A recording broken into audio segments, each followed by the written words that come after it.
Well, good evening and welcome to Yada Yahowah. It is with a heavy heart that I report this evening, many of you probably already know, that a very courageous man, Salman Rushdie, was brutally attacked in New York by a Muslim. The Muslim young man, complete waste of a human soul, stabbed him in the neck and then another 10 to 15 times in the back and abdomen. It takes a special kind of hate and I think really insanity to attack a man in this way. Salman Rushdie, 33 years ago, published a book called The Satanic Verses. And Muslims, because the religion cannot withstand an accurate assessment of it. It is the world's dumbest religion. It's also the world's deadliest. But because it is so obviously false and based upon what's presented in the Quran and Hadith, Muslims choose to kill anyone who speaks out against what is a satanic religion. And Salman Rushdie actually wrote a novel. He came from a non-practicing Muslim family. His father and mother were non-practicing Muslims. Salman Rushdie himself was an atheist. And 33 years ago, which is about a dozen years really before I began this project, and that's actually important in a way, had to go in hiding. He went into hiding for about 20 years. It's only in the last 5 years or so that he has come out of hiding. He wasn't even able to tell his children or wives where he lived. He was completely isolated. The Iranian government, the Ayatollah Khomeini, in February 1989, declared a fatwa on him, and the Ayatollah Khomeini is the man who wrote the little green book. It's the book that tells good Shiite Muslims how to have sex with 2-year-old babies, how to engage in bestiality, such that if you do it with a sheepy, that's okay. You just can't sell the meat of that sheepy when you later kill it. In your own community, you have to sell it down the street. And that when you're raping a 2-year-old child, you should be nice to it. Yes, the little green book was How to Be a Good Shiite Muslim by one of the most disgusting human beings who ever lived, the Ayatollah Khomeini. As I recall, the fatwa on Salman Rushdie for telling the truth, although it was in a novel, was $3 million. And there was I don't want to say a young man because he was an animal, a Muslim. His name is Hati Matar. I looked up his Facebook page. You can see him doing drugs and holding his machete knife. Really, it's a little different than a machete, but a long-bladed knife and a pistol, and another place with an assault rifle. He's really a charming example of what Islam does to a person. He was the one who donned black clothing and a black mask. Black mask is also shown on his Facebook site, and ran up and brutally stabbed a man that he didn't know, and he was too stupid to actually examine the Islamic Quran and Hadith to find out whether or not he was telling the truth. Just as a rule of thought, if you have to wear a black mask over your face as you're acting out in a deed, chances are you ought not be doing it. Just as a rule of thumb, if you have to hide your identity and face, then you shouldn't be doing it. Coward. When I wrote Prophet of Doom, not only is the book cover white, not only are the covers of everything that I've done white, I'm trying to enlighten people and to shine light on it, my name is prominently displayed. My name is prominently displayed as Craig Wynn on the cover of Prophet of Doom. I'm not hiding from anybody. I'm wearing a ski mask. to go off and harm people. In fact, I'm anti-violence. I want you to know the truth, but I want to use words. Salman Rushdie was an interesting story for me because when Yahowah approached me 21 years ago, be 21 years now on Towrah in 2001, and asked me to do as I subsequently did, which was begin by exposing and condemning Islam with Tea with Terrorists and then Prophet of Doom. When he asked me to do that, my first response was, no, I don't want to do that. That is really a bad idea. Anyone that does that, Salman Rushdie, for example, gets threatened, their life is threatened, they're hunted down, and they try to kill them. That's probably not a good life choice. And, Yahowah, when he decides he wants somebody to do something, you're just better off. It's like Moshe. Okay, I gave you my best shot. You're not buying it. I understand now who you are. So, and boy, I tell you what, from that point on, Moshe was the most extraordinary human being who's ever lived. But Salman Rushdie was the example. We all knew what had happened to him 33 years ago now. Of course, it was just a decade prior to Yahowah approaching me and asking me to do this. I want to share a little bit with you about the satanic verses because it's important for people to know. I looked up a couple of Muslim responses this evening just so I'd be prepared. And it is in the Quran. It's in Surah 53, 19 through 21, and it speaks specifically of three goddesses, Elat, who is the daughter of Allah, Al-Uzza, and Manat, which were the two highest-ranking goddesses in the Kaaba, which, of course, was in Petra, not Mecca. And they say, hey, because it's after telling the world that these are goddesses and that they are the women for Allah, it says they're just names. And the Muslims say, well, see, it's all answered. It says they're just names. Maybe you ought to read a little more. So I'm going to read a little more, and I'm going to share with you a little insight on the satanic verses.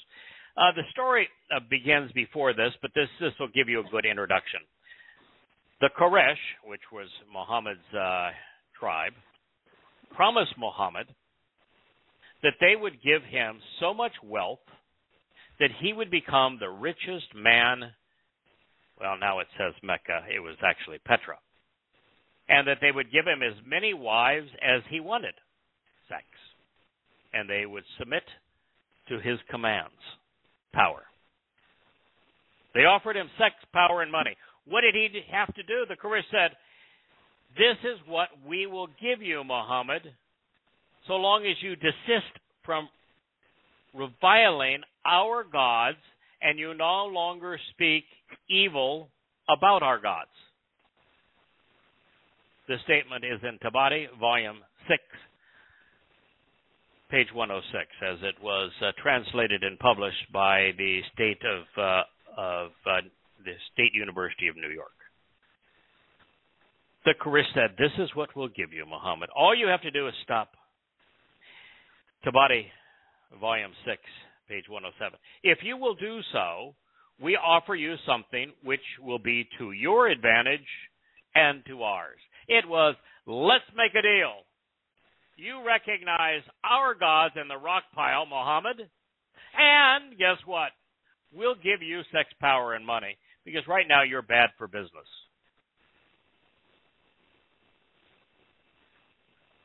What is it, he asked. They said, if you worship our gods, Alat, Al-Uzza, for a year, we will worship your God for a year. Now, that's a pretty tough statement for Islam all by itself, because the chief god with the biggest black stone of the Kaaba was supposed to be Allah. So how could Allah be Muhammad's God and not their God if Allah was the chief god of the Kaaba? But Allah wasn't the chief god of the Kaaba. It was Manat, and Al-Uzza. The deeper you dig, the worse Islam becomes. Let me see what revelation comes to me from my Lord, Muhammad replied. Let me see what revelation comes to me from my Lord. Not from Allah, from my Lord, Muhammad replied. Then the following inspiration came from the preserved tablet. Say, O disbelievers, I worship not which you worship, and you worship that which I worship. You do not worship what I worship, and I shall not worship that which you worship, nor shall you worship that which I worship. To your religion and to me my religion. Sorry about that. Because he accepted the deal, and the Quran tells us he accepted the deal.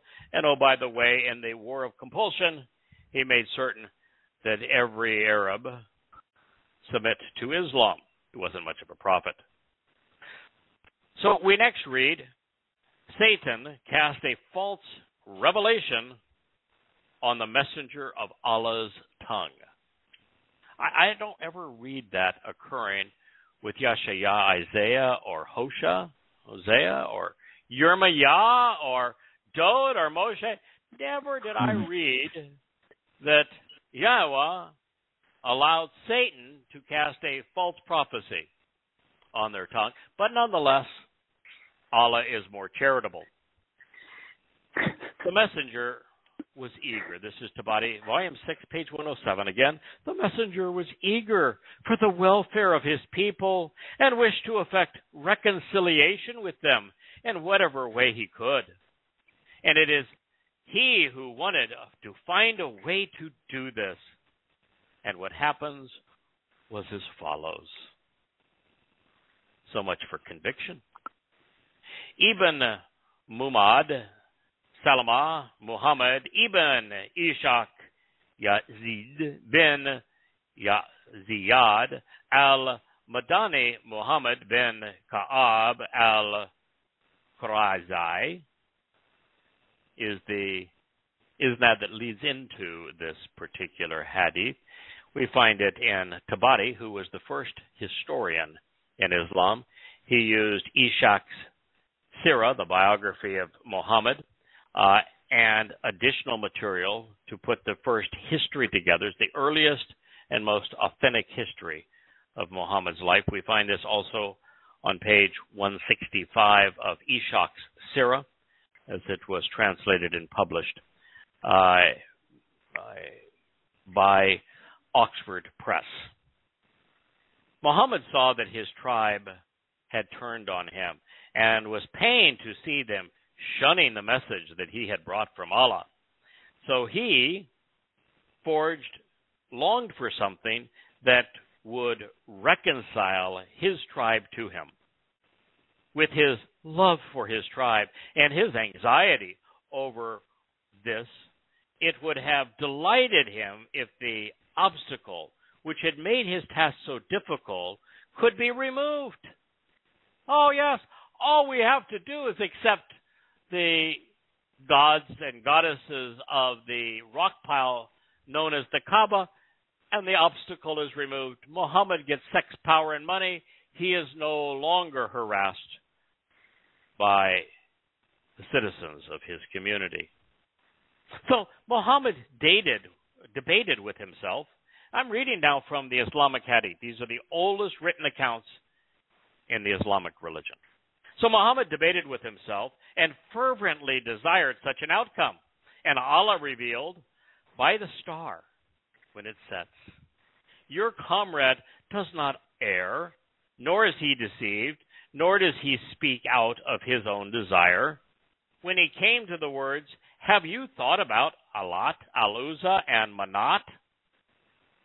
Satan, when he was meditating upon it and desiring to bring reconciliation, cast on his tongue because of his inward longings for sex, power, and money, and that which he desired, the words, these are exalted, high-flying cranes, in other words, goddesses. Verily, their intercession is accepted with approval.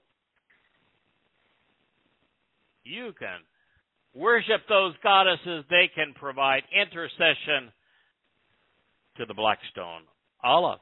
When the Koresh heard this, they rejoiced and were delighted in the way which he spoke of their gods, and they listened to him. Goes on to read. You have recited to the people. This is Eshach, page 166. You have recited to the people that which I did not bring to you from Allah. Now, who the hell is speaking here? I think they want you to believe it's Gabriel, but I know Gabriel, and he didn't say these words. And you have said what he did not say to you. The messenger was grieved, and he feared Allah greatly. Allah, now not Gabriel, sent a revelation to him, consoling him and making light of the affair. So he informed him that there had never been a prophet or a messenger before who desired as he desired or wished what he wished for sex, power, and money, but that Satan had cast words into his revelation as he had interjected them onto Muhammad's tongue and into his desires. Eshach, page 166. That's why they're called the satanic verses. Now from Quran 22:52. Oh, Muslims don't want you to read this one. Then Allah annulled what Satan had cast, and he established his verses by telling him that he was like other prophets and messengers. Every messenger or prophet before you recited the message Satan cast into his revelation. Allah abrogates what Satan casts. Then Allah established his verses. Allah is knower, wise. Quran 22:52.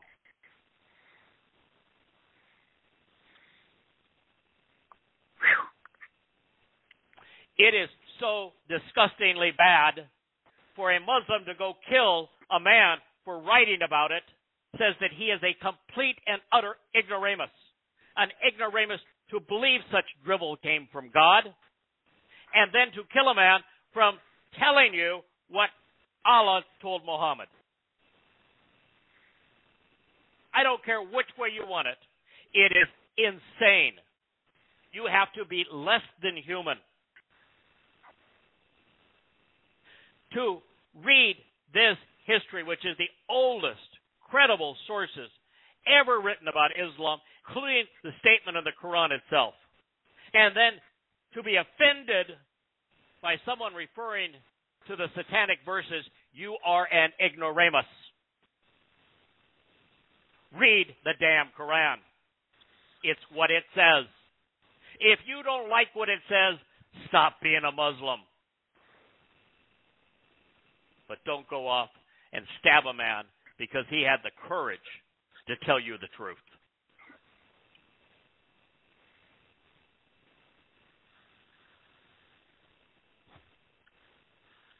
You stabbed him 15 to 20 times.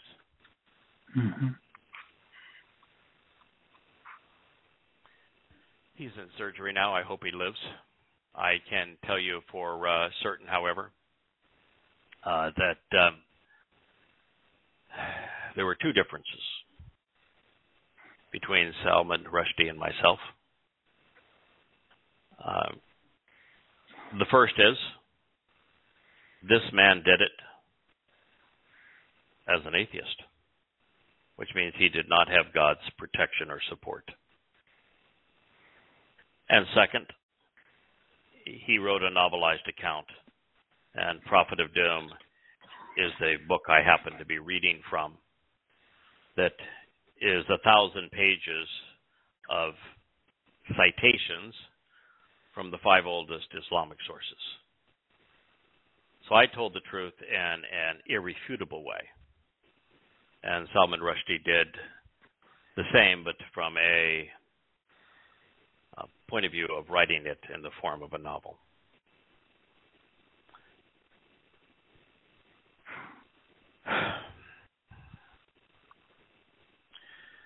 There are other items in the news, just briefly, and I hope that he survives.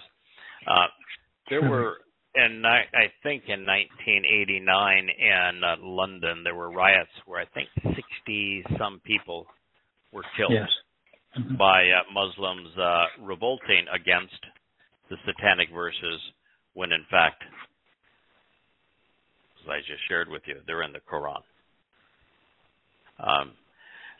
There is a third difference between Salman Rushdie and myself. His fatwa was by the Ayatollah Khomeini,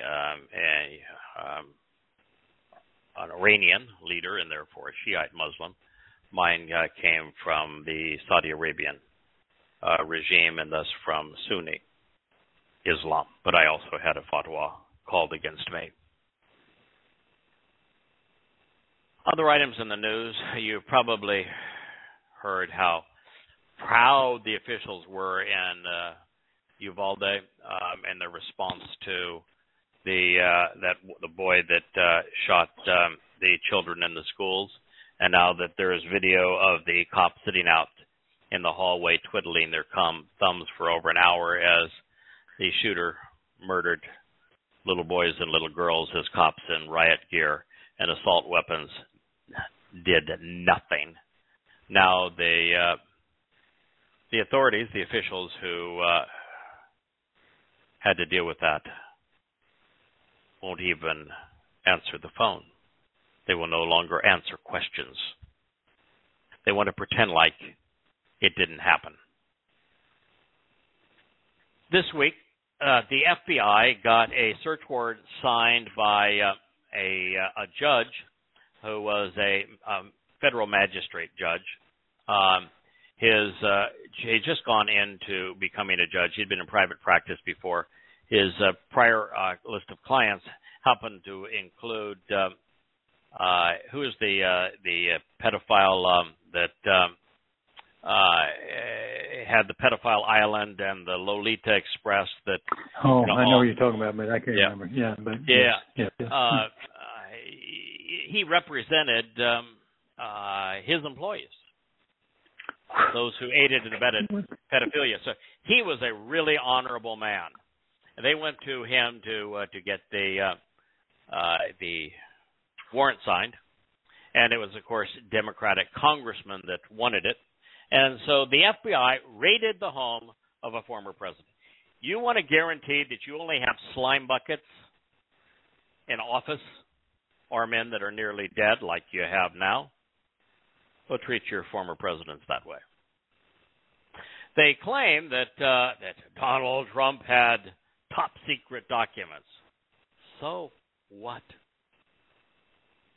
What secret does the American government know that it can't share with its people? That the CIA is out of control? That the FBI is out of control? The Army lies? That the U.S. military is a complete waste of money? That the NSA is completely disregarding the U.S. Constitution? What is it that they don't want you to know? That they started the war in Ukraine? What top secret document do the people not have the right to know that they're so afraid of that Trump has in his possession?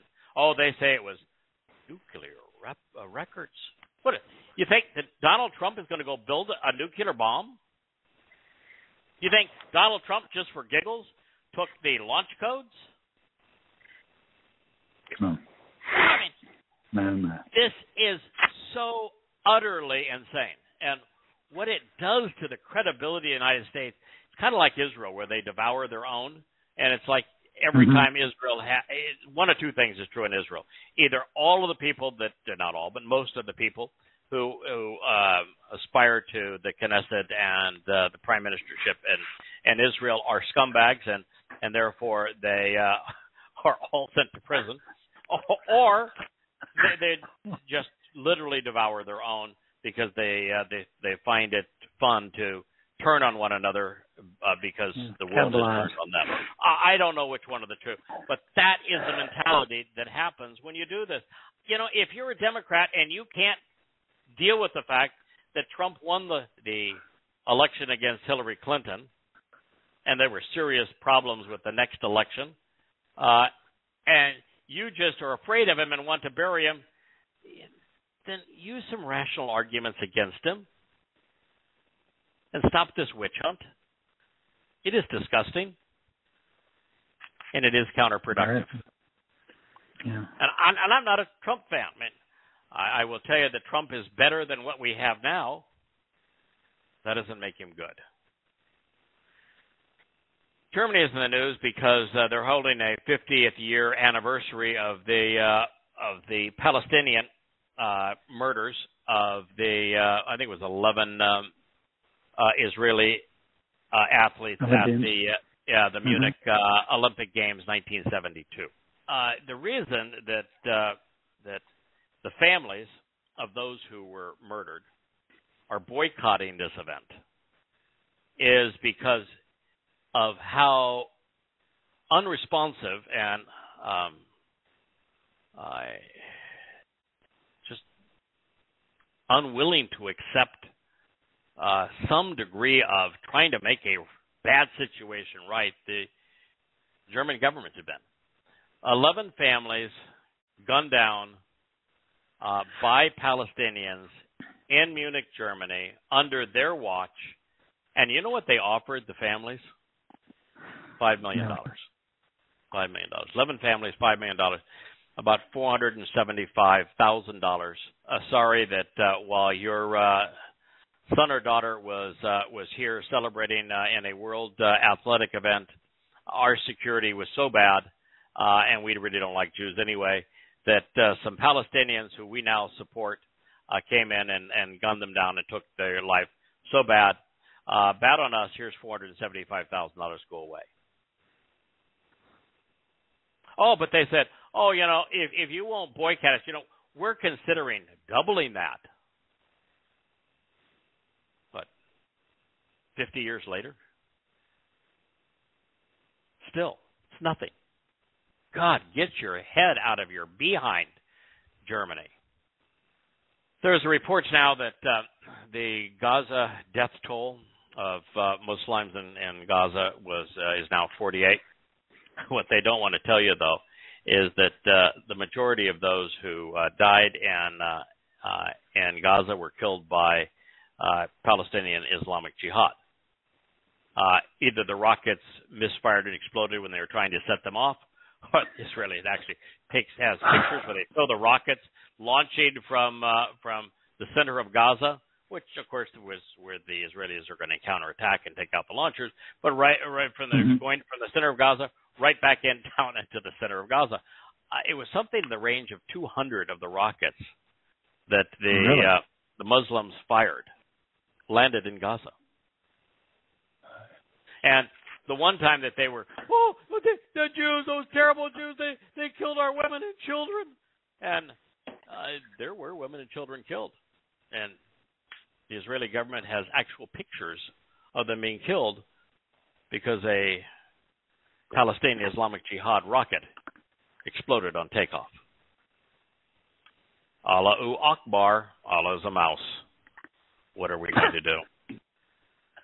All right, that's probably enough for the news, and I don't want to sound too chipper because I am really sorry for Salman Rushdie as an exceedingly brave man that did not deserve this fate, should not have had to go into hiding for 25 years, should never have endured what he did, should not have been attacked so viciously. It is disgusting that the world continues to accommodate Islam. It's disgusting the United States wants to form a nuclear deal with the same Iranian government that this Muslim murderer, whether he's a murderer or not, this Muslim attacker is loyal to the Republican Guards and to the Shiite regime in Iran, the same regime that the Biden administration wants to sign a nuclear deal with. Let's see how that works for you in the United States. I don't anticipate well. Our program last week, and by the way, this week we are the United States is the country that we are reaching out to in our social media. There's so many progressives in the United States. I can see how they will have a conniption fit over all of this and try to ban us, again, not for any rational reason, just because they don't like the way it sounds. But nonetheless, check your facts, and you will find that everything we have said is accurate. But last week, I talked about Jacob, known as Jacob in bad transliterations. He is the grandson of Abraham, the son of Yishak, Isaac. He is the father of the 12 tribes of Israel. And the report that I shared last week was decidedly negative on him. God brought his name up in Hosea in an exceedingly negative context. He was identifying Jacob with Israel, saying, I have an argument against you, Jacob. And the context was that he was condemning Israel and said that they had allied with the Lord Baal and that they would assuredly die. So in that context, it was my responsibility to determine why Yahweh said such harsh things about Jacob. And so I went to the earliest reports, the report of him not just stealing the birthright, but also the what happened allegedly on the way to Haran, and a place that I don't think actually exists as a location. I think it is being used as a metaphor called Bethel, House of God. And I revealed what he had to say there, and it's just not true.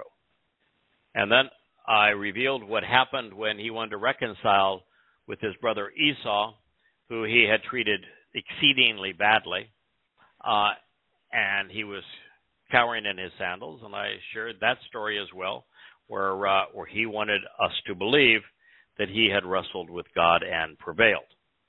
And I shared with you that's not true either.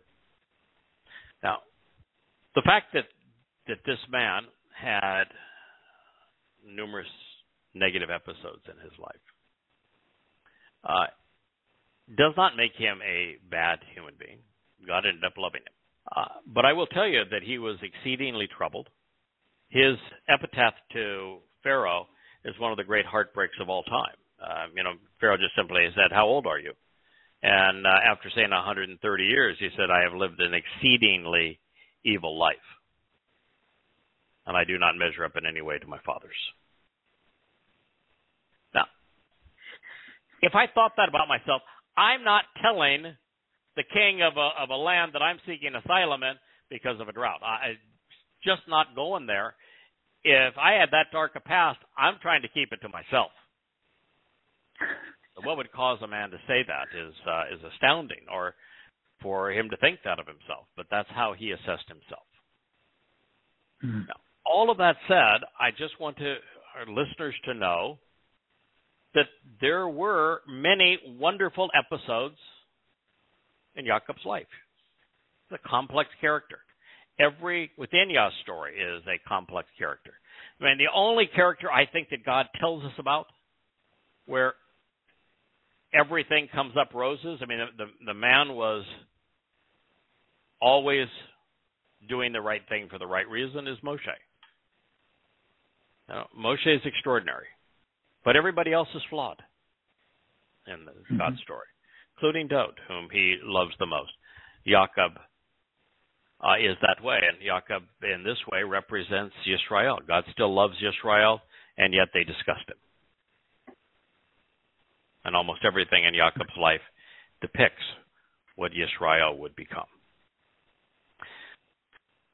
So, Kirk, you've had a chance to digest a little bit about what we revealed last week. Do you have any concluding comments before we move on? No, other than what I mentioned on the phone before, he says, he stole the blessing, but the responsibility of who he was by his name.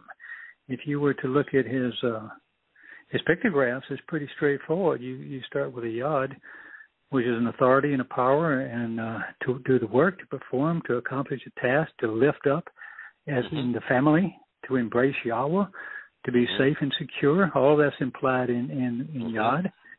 It's followed by an Ain, which is number 70. But your eyes, where you perceive things, as perspective, is also to observe, so that you'll know, so you understand Yahweh and his offer. His promise, which is symbolic in the 70 again, the 7. But keep in mind that when you see the Ain, the I, it's and that's one of the two A sounds in Hebrew. The other is the Aleph. That very often the I is not understanding and perceptiveness from God's point of view, but from man's point of view. Well, that's always the trouble with Ain. Yeah, I agree with you there, because it could be a proper perspective or it could be an evil perspective. So I'm not saying that it won't. You couldn't turn it both ways, because you can still say an authority with power and not refer to Yahweh. But this was his Abraham's grandson, and then the Quaff is a light on the horizon, or sunlight is either where light gathers on the horizon. It can be a new day or a night. It's a sign of a new day and increased enlightenment, which is the Shakar reference that we talked about last week, or it is the sun setting and increased darkness and gloom. And I think Jacob, because his name does mean reward or consequence, speaks of of whether you're looking to the east or to the west. Correct. So I think that's another of those letters that can convey both dark and light sides, literally dark and light sides. Yeah, well, we've said the reason you need to know the context of anything is once again because so many of these things can be positive or negative. Like all the verbs, it depends on once again and then you finish it off with a bet, which represents the family home. It can be synonymous of the family itself. It could be the home where one is protected and from harm and safe and from the enemies, or it could be it can be a horrible place if you want to look at it that way. It is a home. A lot of homes are good, a lot of homes are bad. But I was saying the house of Israel was almost always bad. Unfortunately. Yes. It's what they could have been versus what he wanted them to be versus what they actually became. Correct. And, right. He could have have been the increased lightning of a good day, or he could have been the setting sun and inherent doom. He could have reached out to the hand of God for his influence and support, or he could take things under his own advisement and be the person who wrestled with God. Well, that's the same as Israel. Yes. Yeah. The eye can represent being observant, or it can represent man's point of view. So he's a very complex character. The letters in his name also convey that. What I want to do, Kirk, as I shared with you earlier yesterday, is it's more fun for me to go over newer material rather than older material, and I'm currently translating Volume 8 of Yada Yahowah, and I'm currently working, I think, in the 8th or 9th chapter of Volume 8. Volume 8 is primarily devoted to the revelations of Hosea. Hosea was the first book I translated. I always laugh when I say translated, but I translated it 20 years ago because I didn't do a very good job. You got to start. I had to start, and I got a lot of things right, and I got a lot of things not so right. But in all of the years as I went back and tried to do my rewrites, I really never made an effort to retranslate it all again, and this time I'm just starting with all new translations and writing it from scratch. I'm probably including 1 or 2% of what was written all those years ago. And this translation, and you have to start somewhere, of Hosea was prompted by my good friend at the time, Ken Power, who was just a wonderful study partner. He's the one who taught me to write. We co-authored in the company together. We co-authored to a little less of a degree, Tea with Terrace. And we were partners even in doing this show until such time as I began to deal with Paul and became aware that Paul was a false prophet and that the Christian New Testament was completely unreliable and there was no validity of any kind to the religion of Christianity. That was more than Ken could handle, and I'm not a compromiser. I know that's politically correct to compromise. That is not Yahweh style. It is not what I was called to do. It's I'm going to go where his words lead. If he wants to call Paul the plague of death, then I'm going to call Paul the plague of death. And so we did separate. But he had given me the first chapter of a book that I helped him name at the time. He wanted to call it Future. I don't know what he wanted to call it, but I said I think what you really need to use is future history here. It's a catchy term, and it began with the book of Hosea. And he said, take a look at this. I'd like you to read it and give me your comments. And as I started to read it, it's just so much Christianity in it. And he was using just not normally published English translations and looking up maybe every 50th word and doing a little study on every 50th word. And then comparing what he was reading there to things that Paul wrote or somebody else wrote. And I started trying to edit it and give him some ideas, and after a while, it became impossible. There was too big a chasm, and I said, I'll say what I'm going to do, Ken. I'm just going to go and I'm going to translate the best I could Hosea. So it was my first attempt at translation, and we'll have a discussion as to where those words lead, and they led to me embracing Yahweh and Ken going in a different direction. So this was something I did a very long time ago. And in this particular rewrite, we actually don't begin in the book of Hosea. We are going to begin with one of Dode's Psalms because his psalm sets everything into context. Hosea is the first significant prophet after Dode. He comes before Yashayah, before Yirmiah. He's slated in a place about 150, 200 years after Dode. And so it's kind of a good way to transition to him to read what Dode had written previously.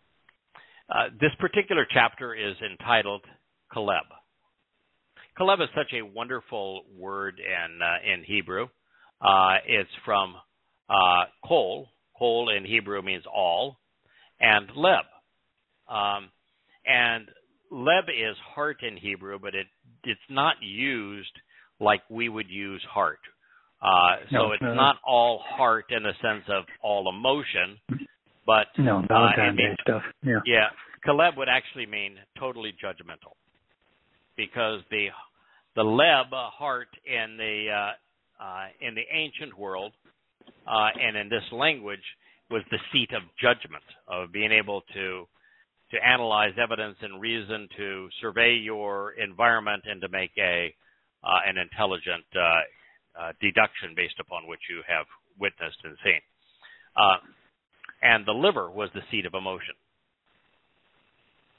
So Caleb means totally judgmental. It is also the Hebrew word for dog. Caleb. Caleb is also one of the most interesting characters in the Torah. Caleb, who we don't know much about until one day Caleb stands up and says, "Good grief, Let's go people, get him. why are you so, weak-kneed and chicken-livered? What in the world's wrong with you? God gave us this place. Let's go. If he is with us, who is going to be against us?"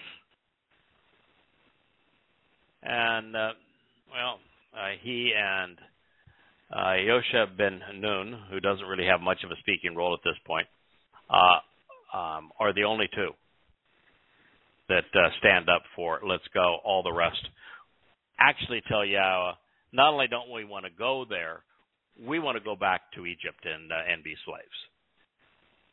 So the chapter is named after Caleb because he was such an interesting character. The byline of the chapter is man's best friend. The volume 8 of Yada Yahowah is called Azab, which means separation. Throughout the Torah and prophets, Yahweh presents man's history, from creation to elimination.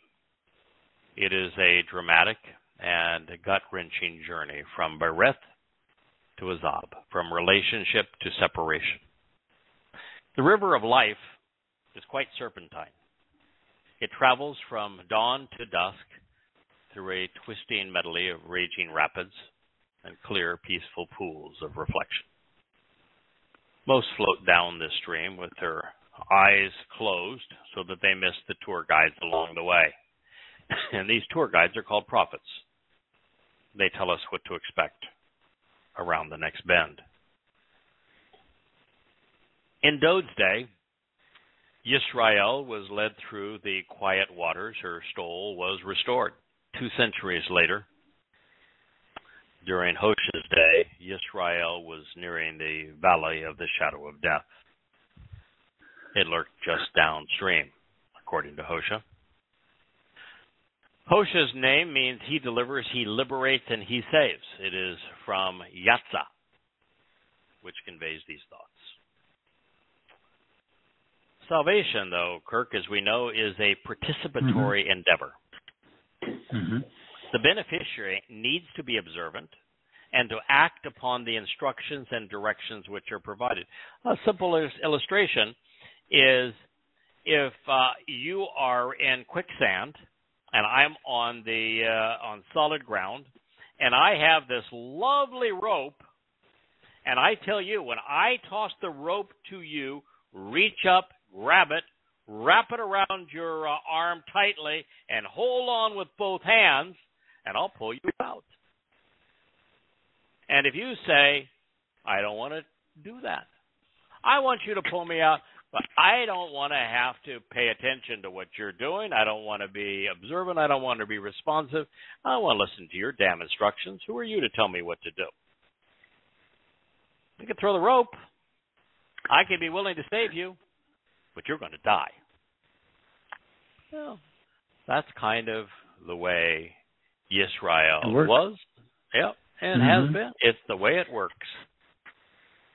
The Hudim of Hoshea's day were no more willing to listen to God, follow his instructions, than those living today 27 centuries further downstream.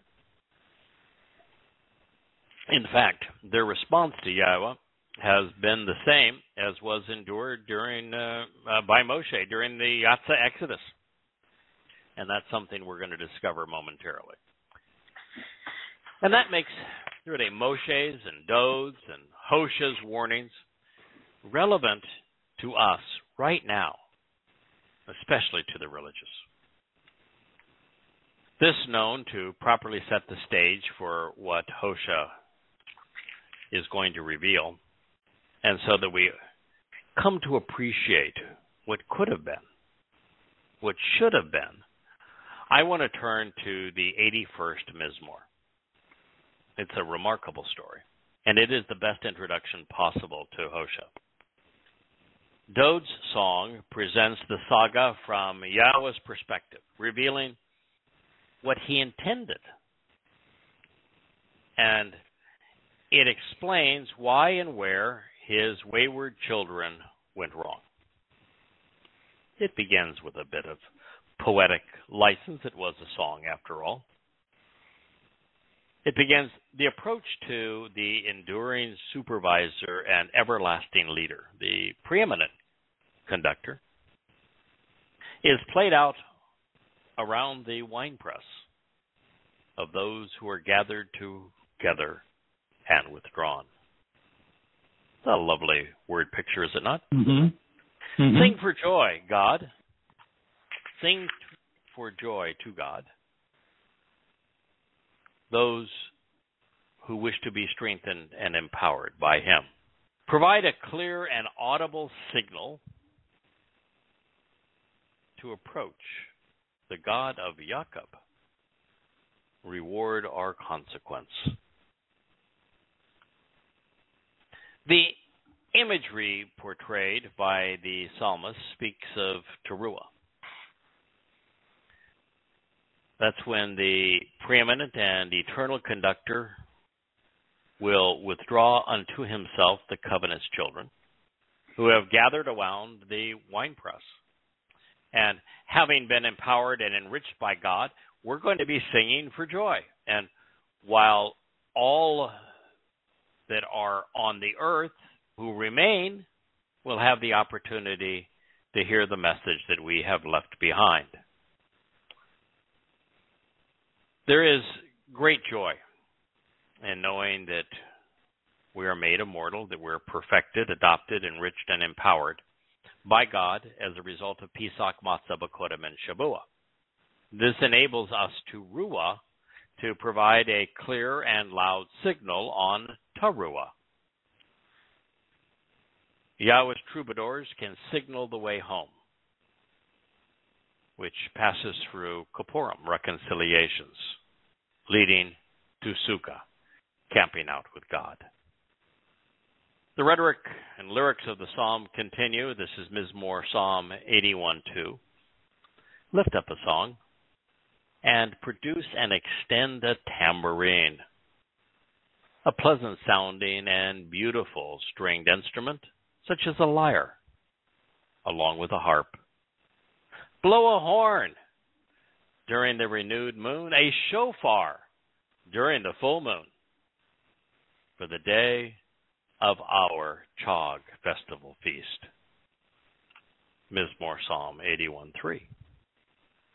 So we're being asked of our own volition to lift up our voices in song to God. That is what Doe did better than anyone who has ever lived.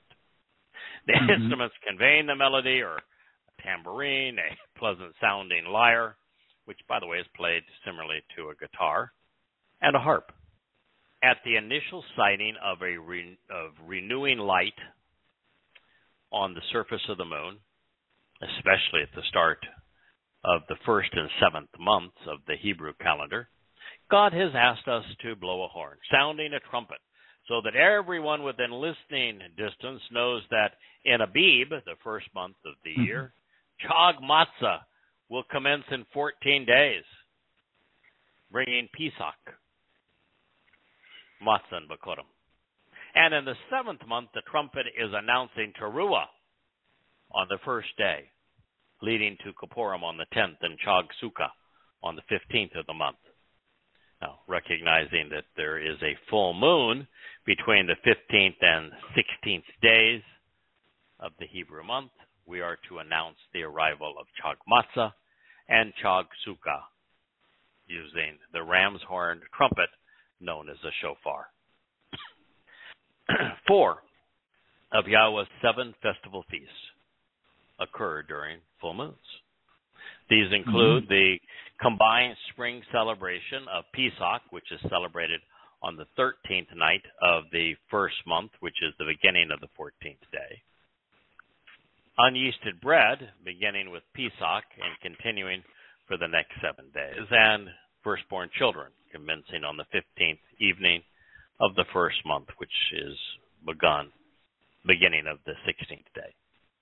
Shelters, which is an 8-day celebration beginning on the 15th day of the 7th month, which of course starts as the sun sets on the 14th day, gives us the opportunity to camp out with Yahweh under a full moon.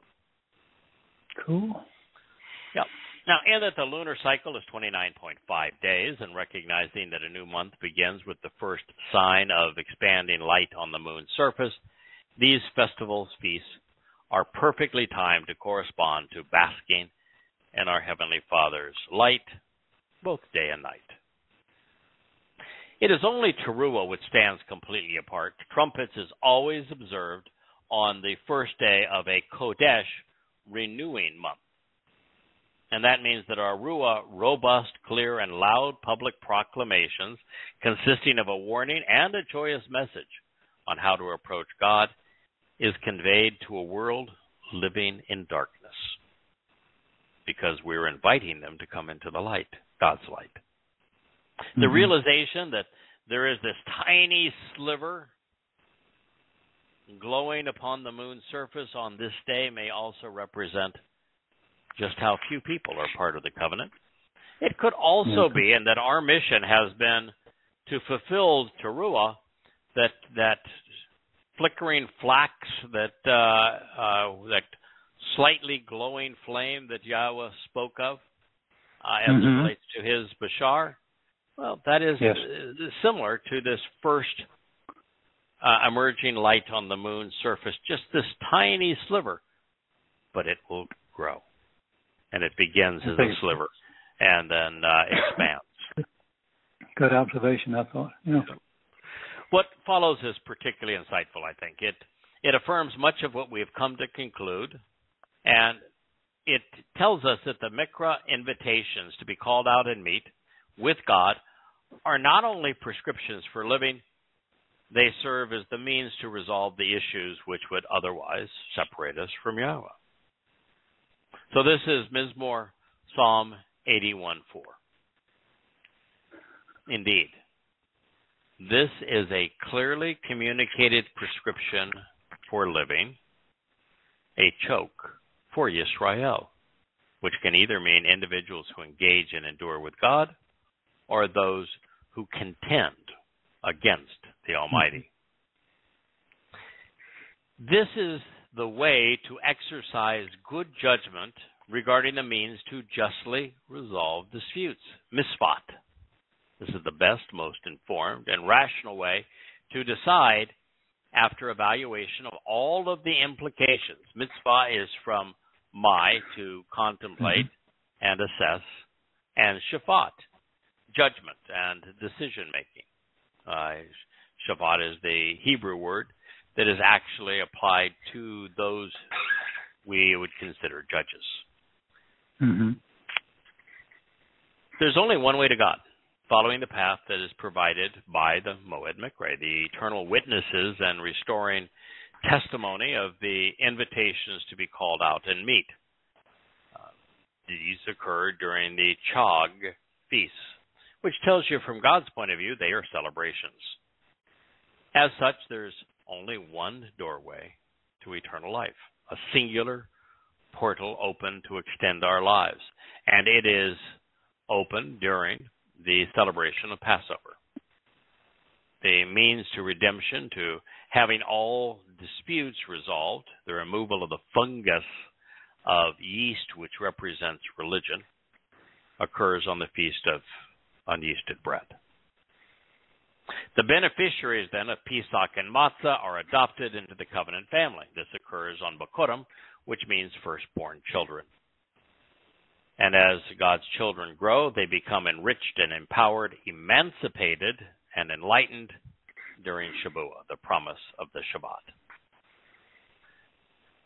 Now, doing so equips the covenant's children to serve as troubadours on Towrah, calling out to warn and to encourage those lost in the darkness of mankind's religious and political institutions.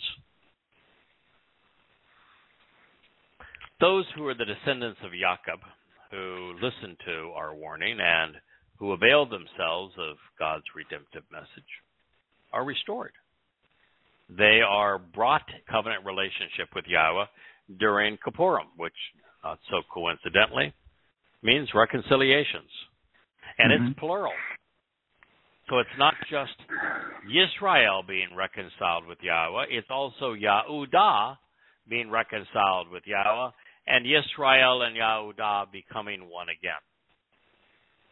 And of course, there are a significant number of Goyim who will benefit from reconciliations as well.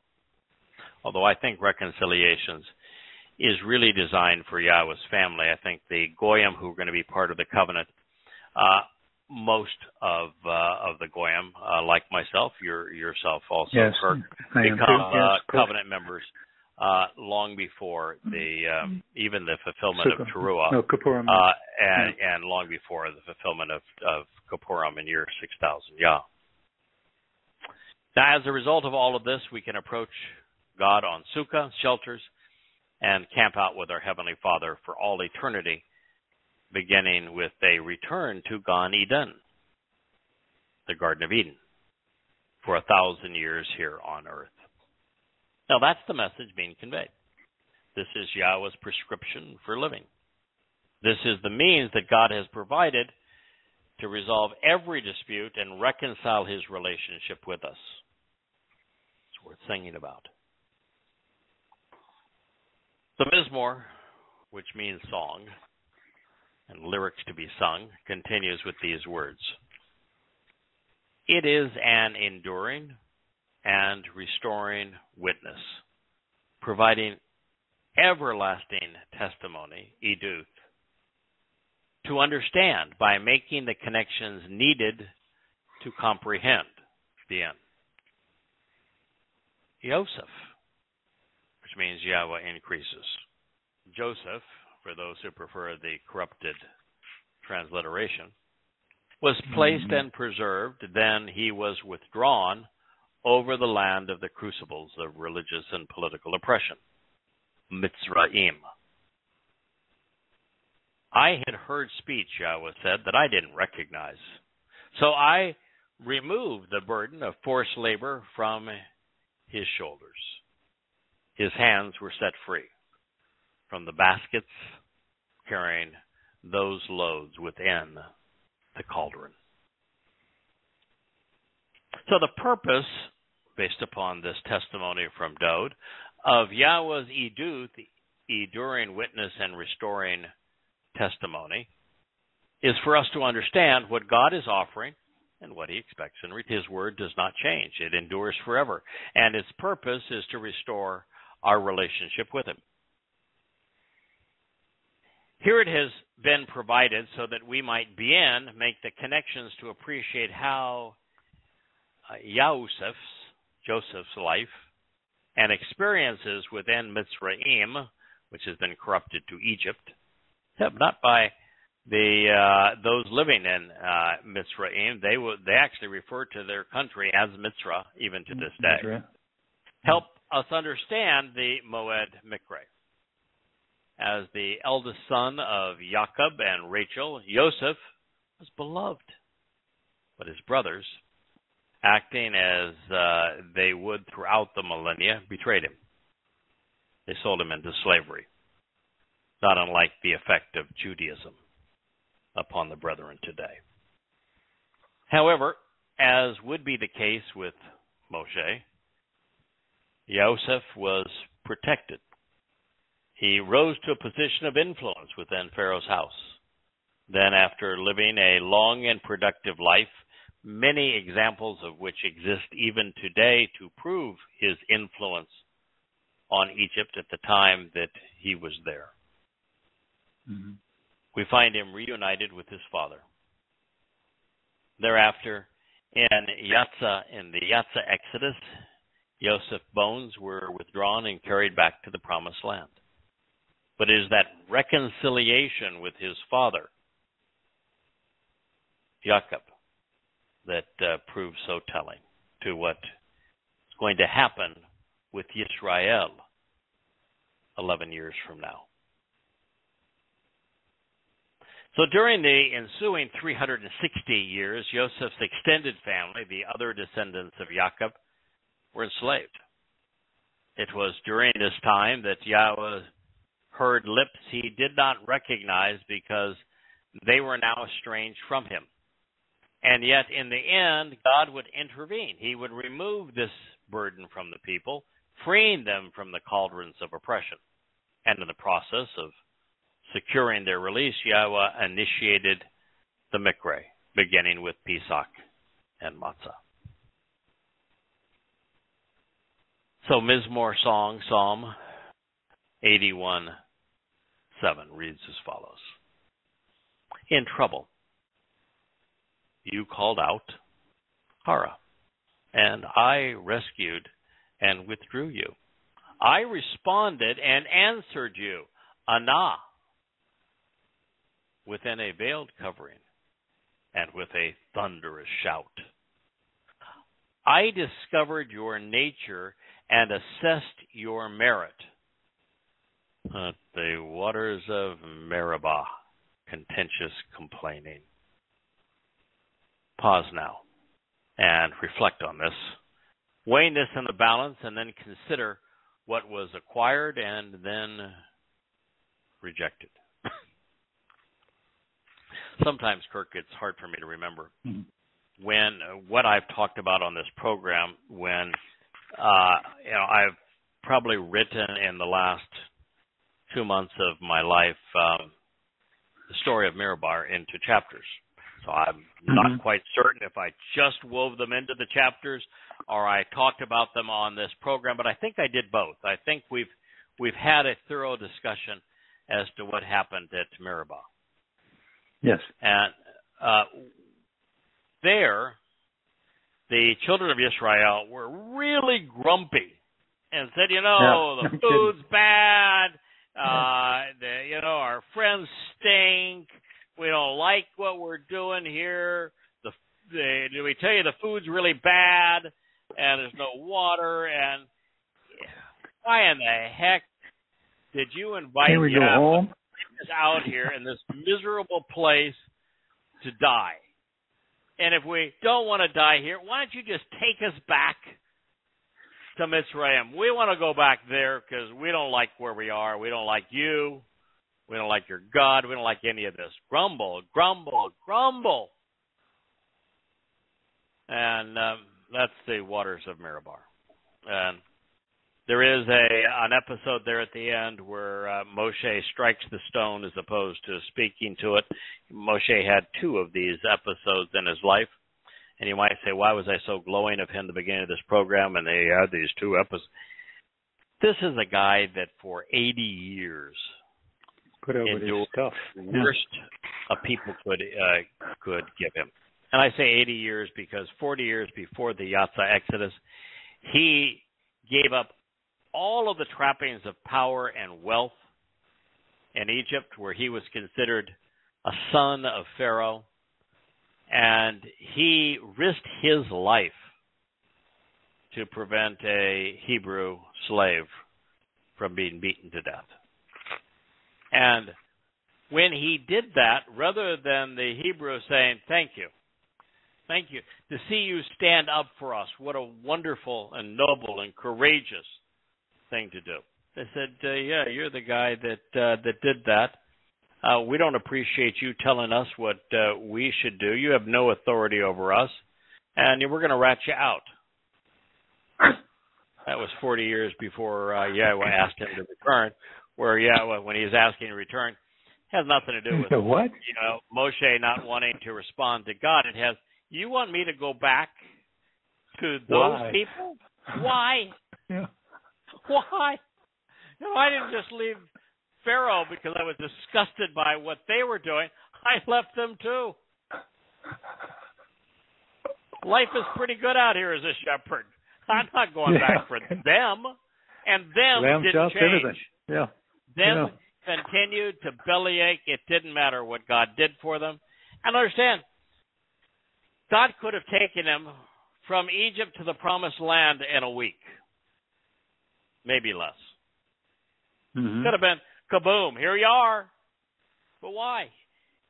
He wanted to equip them with the Torah, and while he was equipping them with the Torah, they were building false gods. They were building the Apis the bull cult, with Aaron even taking place and encouraged him to do it right there at the on foot of the mountain, the base of Mount Horeb. Oh, yeah. And then they just got worse and worse and worse. And God finally says, what am I going to do? I can't take them in like this. Can't take them anywhere. So that's why they wandered so long in the wilderness, is they were just miserable. You can't reward miserable people. Somebody has got to be responsible. Well, as will be the case in your 6,000 Yah, 2033, the Sarah troubling circumstances will be so dire that some among the remnant of Yisrael will call out to Yahweh once again at long last. And as he had 3,500 years ago, he's going to respond by rescuing them. Although this time, his presence is not going to be veiled, and his voice will be more melodious than thunderous. And this time, Israelites are not going to complain and say, we don't want to hear it anymore because we're going to cherish it. Yes. Then, as was the case during the previous Yatzah, Yahweh will examine his people. And only those who pass his test are going to prevail. Then you say, wait a minute, who told about the test? Well, we're told frequently there's a test. Abraham was tested. You got to pass the test. And fortunately, it's an open book assignment. And he has provided every answer. Moreover, if you have read an introduction to God, if you have considered Yahweh, and we're not trying to sell you anything here, go to yadayah.com. And every volume is available in its entirety on an exceedingly well-organized and intuitive website. Or you can listen to any one of the 14 billion of these programs that we have done over the last 14 million years. That might be a slight exaggeration. Well, it just feels like But if you read an introduction to God, if you read Yada Yahowah, I can assure you, you will pass with flying colors. Yahweh had done what he had promised. But sadly, the children of Yisrael, rather than being grateful, became antagonistic. They turned on Moshe. They rejected their liberator. Rather than trusting Yahweh, they complained and said that they had been brought out of Mitzrayim to die of thirst. And, well, Yahweh provided ample water to satisfy them. The Israelites exposed the underbelly of their disagreeable nature. It is the test the chosen people fail even to this day. Nevertheless, Dode continued. He's speaking, of course, for Yahweh, or better yet, Yahweh is speaking through him. Listen, my people, because I want to testify to restore and sustain you. It is my will to help you, my desire to relieve and aid you, holding you up, returning you by surrounding you, bearing witness to and through you. Israel, if only you would have listened to me. Call him perfect in this time, which means if you had genuinely listened to me then, now, or tomorrow, listen to me. There would not exist among you a strange or foreign and illegitimate God. All you had to do is listen, and you wouldn't be writing about Hashem or Adonai, or to have other Jews write about a Jesus, or rabbis sell Muhammad citations from their Talmud so that he could advance the mythology of an Allah. If you had listened to me, I would be your God. You would not have false gods. and you would not be making pronouncements on behalf of a foreign god, nor would you bow down to a foreign god. I am Yahweh, your God, the one who lifted you up from the realm of the religious and political oppressors. Choose to joyfully open your mouths, and I will fill them with satisfying proclamations. Mizmor Psalm 81:10. So to pass Yahweh's test, we must listen to it. God wants to explain the means to restore and sustain us, as both are consistent with his will. That's why that was written in the cohortative mood. But for this to happen, we must hear his testimony. Our willingness to do as Yahweh is requesting will ultimately determine how Yisrael is defined as it pertains to us. Are we those who engage and endure with God, who are liberated and empowered with God, Yisrael? Are we those who are contentious and argue with God? Sarah can mean both. Clearly, Yahweh is anti-religious. If you are preaching about praying to, bowing down before, or worshiping a religious God, then it is for certain that you are unknown to the only real God. This is a hard and fast rule. There are no exceptions and no salvation. This universal prohibition against religion and religious deities is affirmed throughout the first three statements that Yahweh etched in stone. Mm-hmm. So please, pay attention to what God just revealed, because the consequence of this pronouncement is set in stone. Being religious eliminates any chance of eternal life. Being religious blocks the entry to heaven. The very institutions that mankind has developed over the ages to control the masses by promising them eternal life and heavenly rewards, whether abused during this life, are the most universally damning and deadly, deceitful.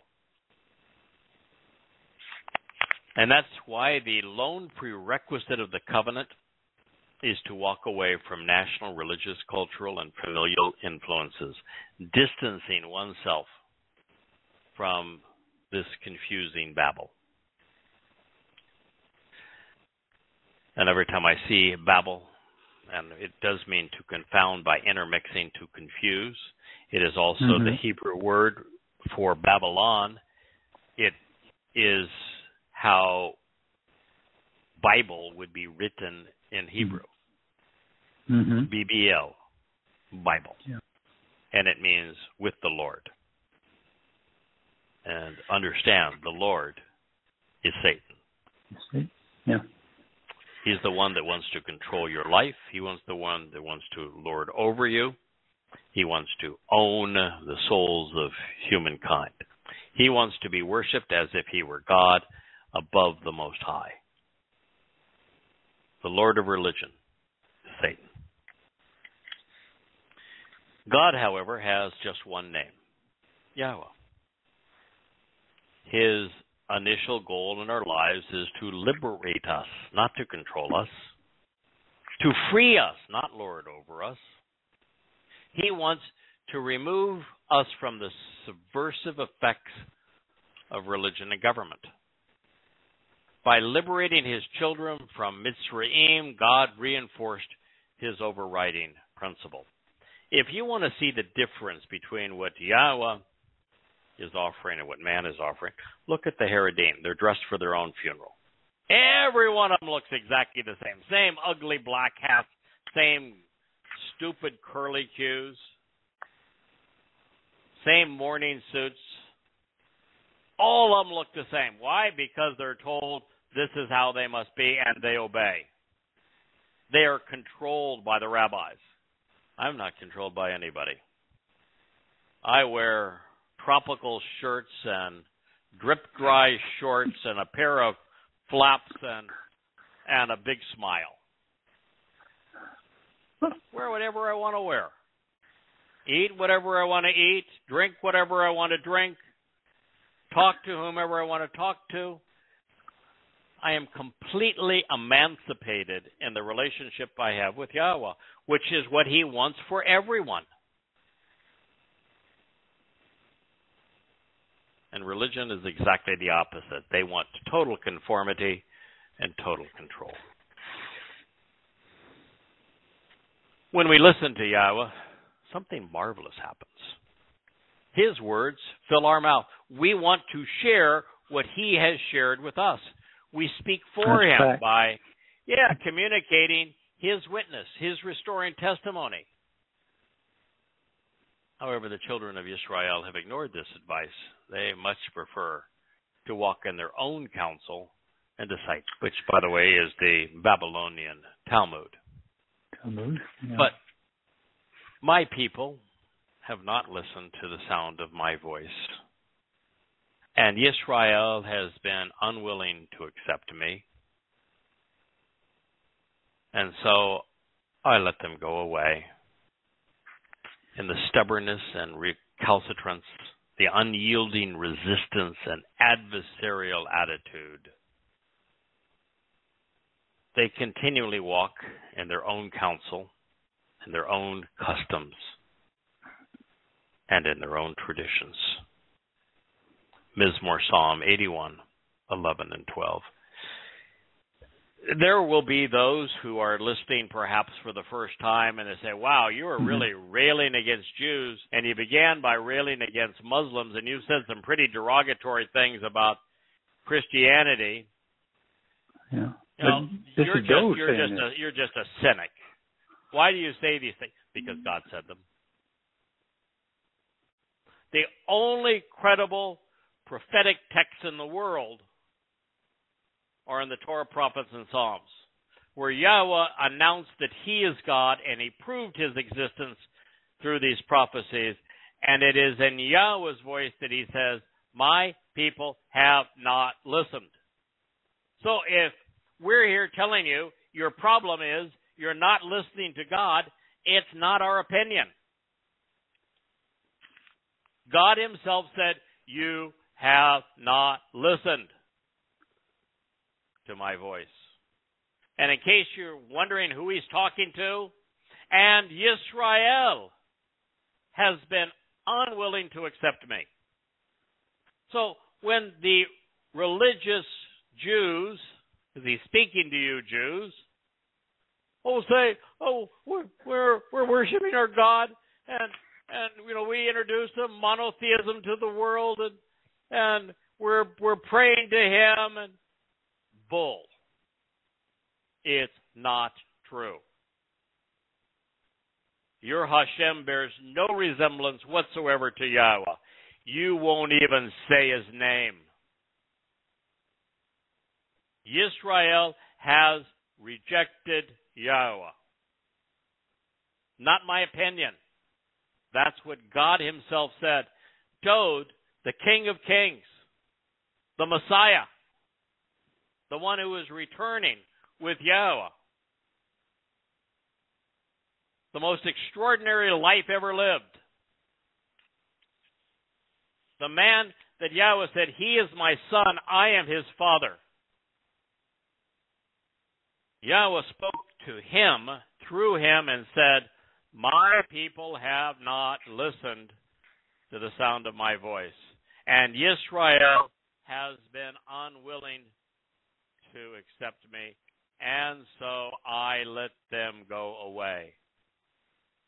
And the stubbornness and recalcitrance, the unyielding resistance of their adversarial attitude.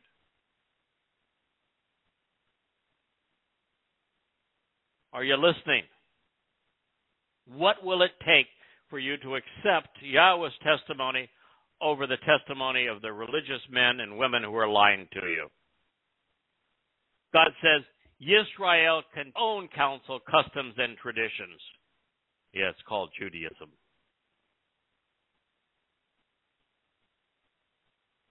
Jews stopped listening to Yahowah over 3 millennia ago. And we're not picking, well, we are picking on Jews because that's what Yahowah is picking on here, because Jews are his people.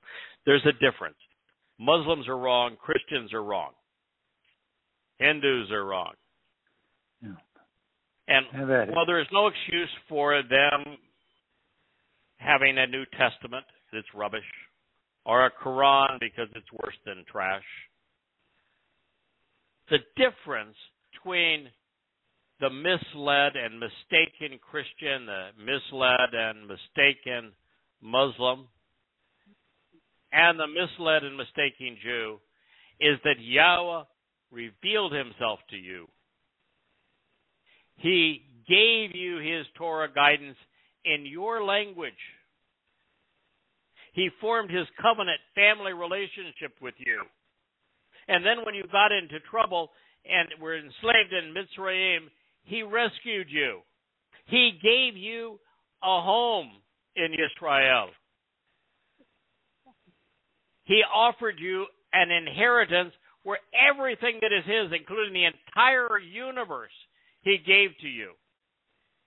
And yet, in spite of all of this, you rejected him.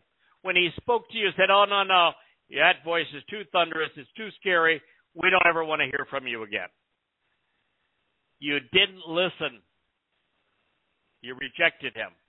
Do not pretend that Hashem, Adonai, or what's his name, is Yahowah. No, the God of Judaism is a God that models the perverse nature of the rabbis. This is Yahowah speaking. And he is saying that you walk own counsel, what's called the Talmud, your own customs and traditions. Even today, on the cusp of the final awakening, we're just 11 years away from Yahowah's return. Fewer than 1 in a million people hear God's voice. And well, that's your option.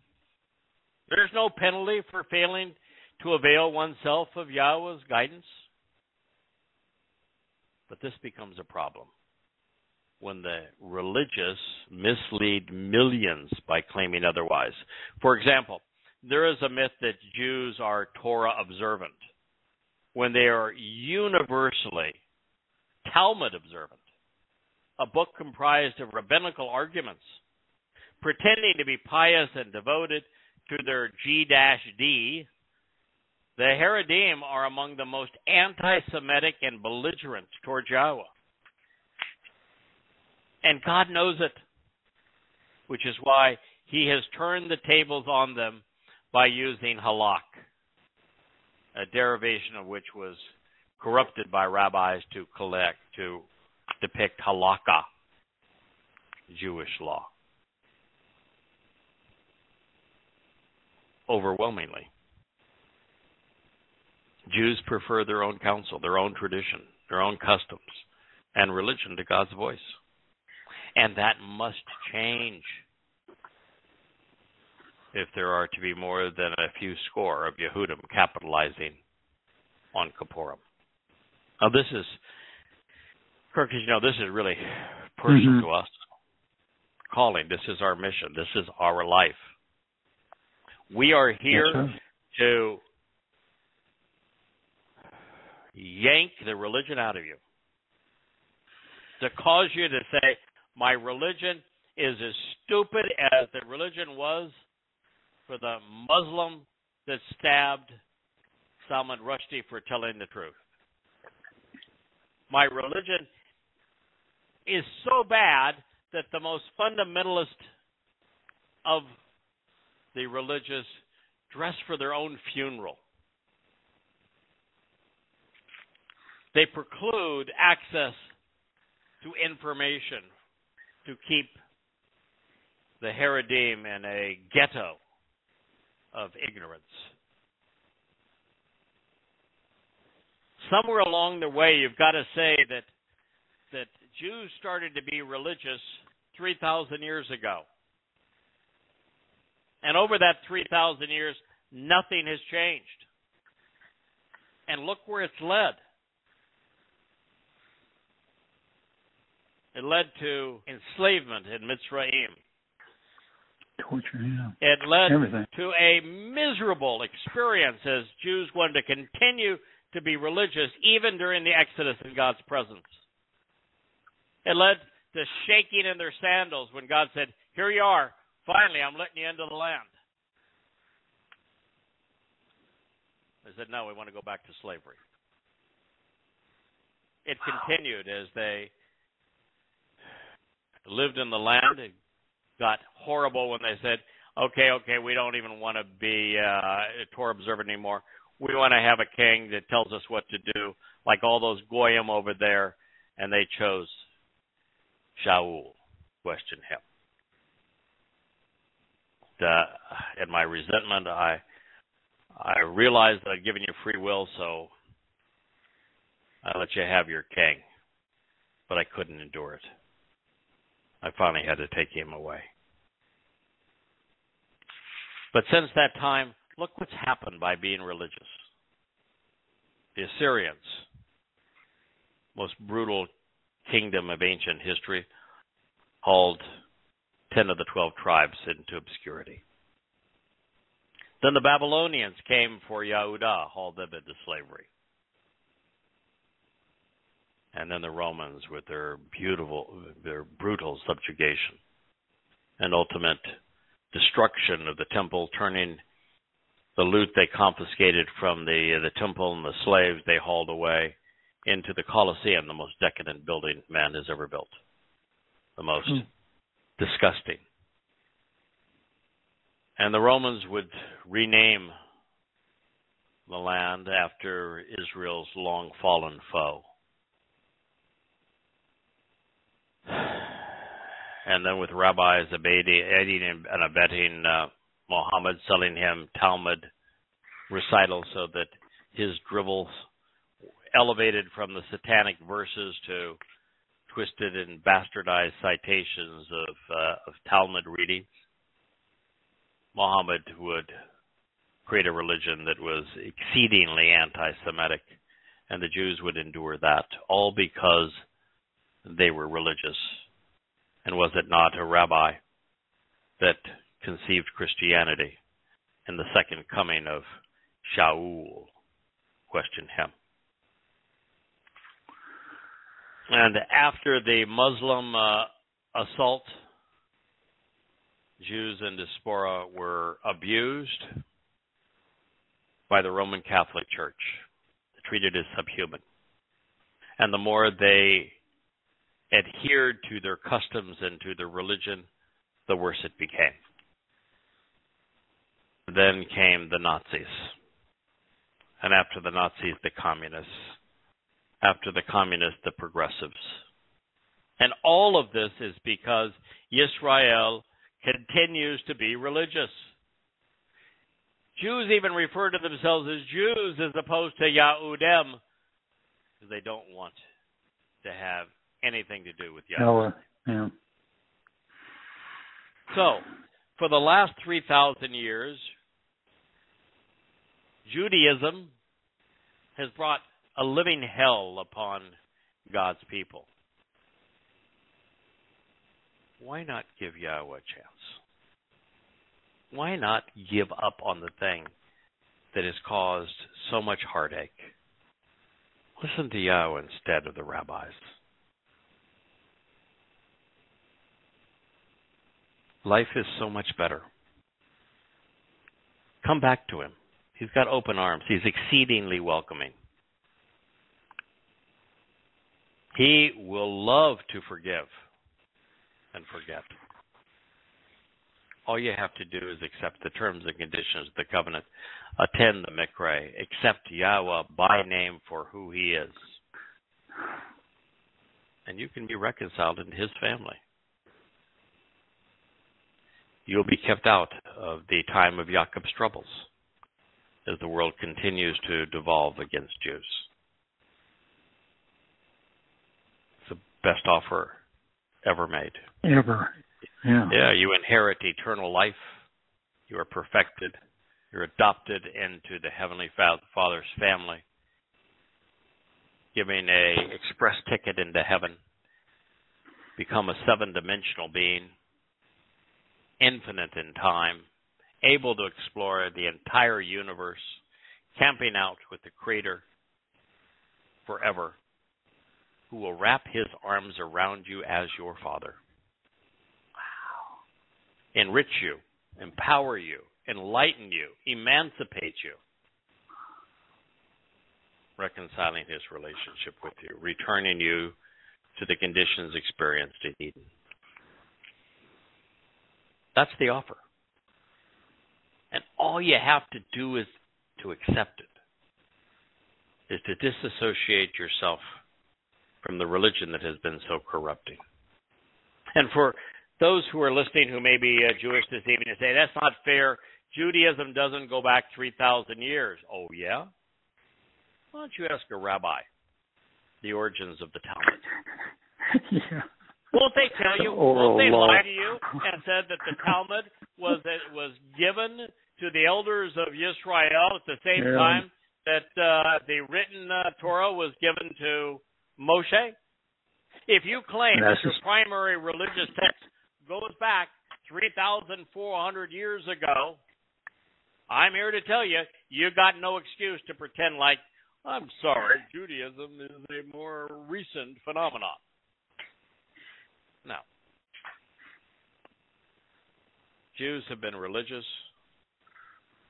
since before the Exodus. Even Jacob had his bouts with religious idols, as did one of his wives. Yeah, goes back a long time. So the first condition is to walk away from religion, from politics. It should be easy to walk away from politics that is exceedingly corrupt and screwed up in Israel. Walk away from both. You have to disassociate from Judaism and from politics to accept the first codicil of the covenant. Second is God asks you to walk to him and allow him to perfect you, which is what occurs on matzah, where the fungus of religion and politics is removed from our souls, with that fungus being the embittering nature of yeast. The third request is, rather than trust a religion and political scheme or one's military, the IDF, for example, trust and rely on Yahweh. The trust and rely on Yahweh, you need to know him. You need to identify him by name. You need to accept him, acknowledge him. Learn what he is offering, what he is expecting in return, what he is really like. Decide if you like him, learn from him, listen to him. That way you can trust and rely upon him.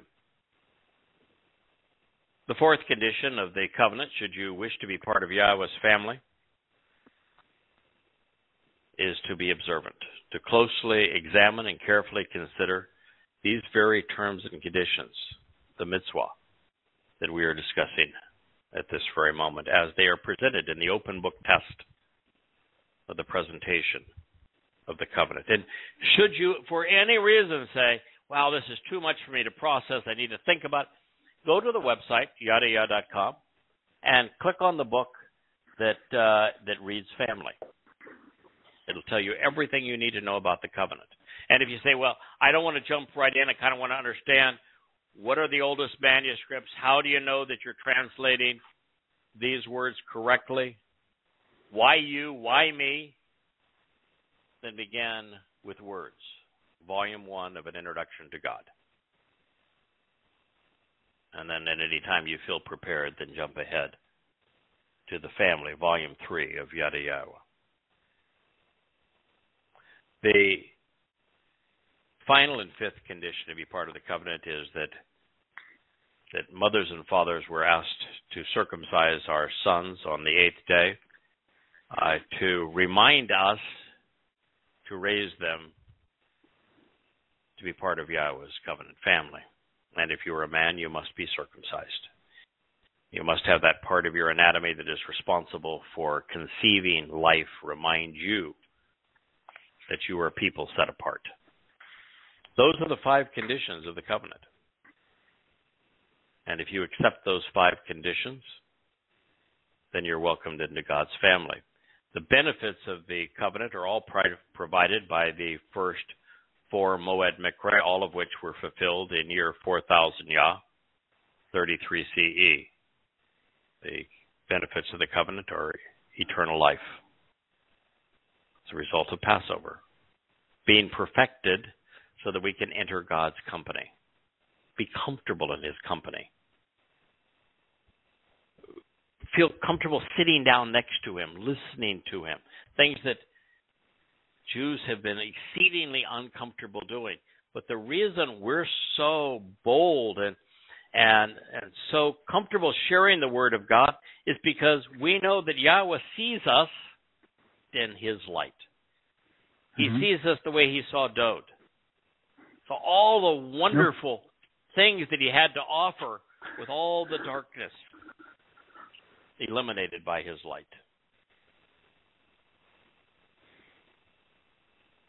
The third benefit of the covenant is to be adopted into Yah's family, and even now for Yisrael, adoption is the way in as opposed to being naturally born, because y'all have been estranged from God for nearly 3,000 years. You were disinherited, divorced. And so, at this point, there needs to be reconciliation and adoption back into that family. This occurs on Bikurim, firstborn children. And so, the final benefits of the covenant are afforded to God's family, those who have accepted the conditions of the covenant, who are answering his invitations to his Moed Mikre on Shabuah.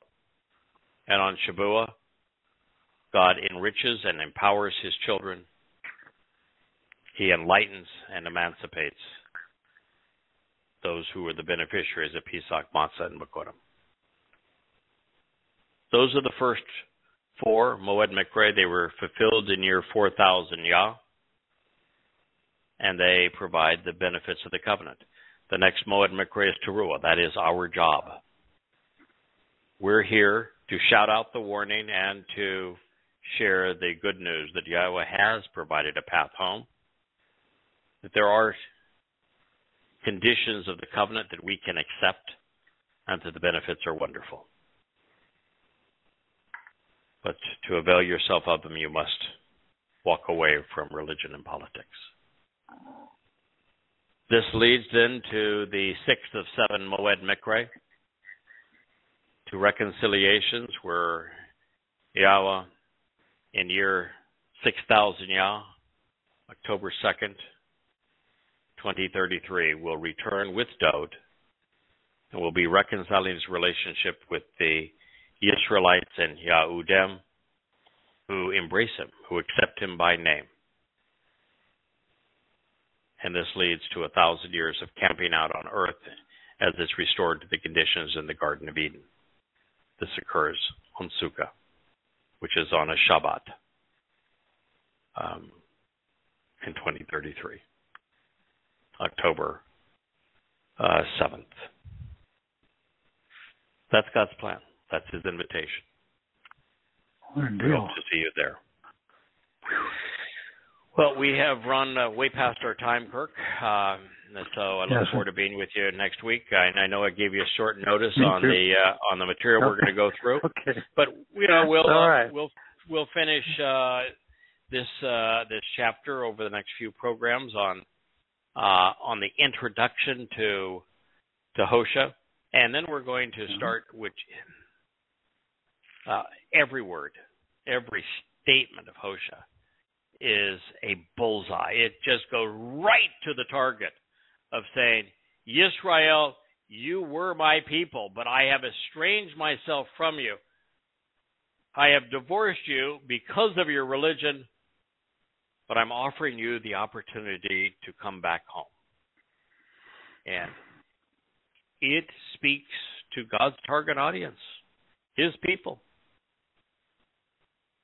excoriating them for what they have become, and yet inviting them to return. We have so much to learn by listening to what Hosea will reveal to us. It's a wonderful gift. So we wish Salman Rushdie a recovery. I hope that he survived this accident. Yeah, of course. And that I hope that there are more people who are willing to expose and condemn the religion that caused it to occur, Islam. And we wish for those Yehudim, the Israelites who have listened to this message, that you will consider listening to Yahweh, accept Him, and come back home. May God bless. Look forward to being with you next Shabbat. Thank you, Kirk, for being part of the program. Yes, sir. Thank you. Bye-bye.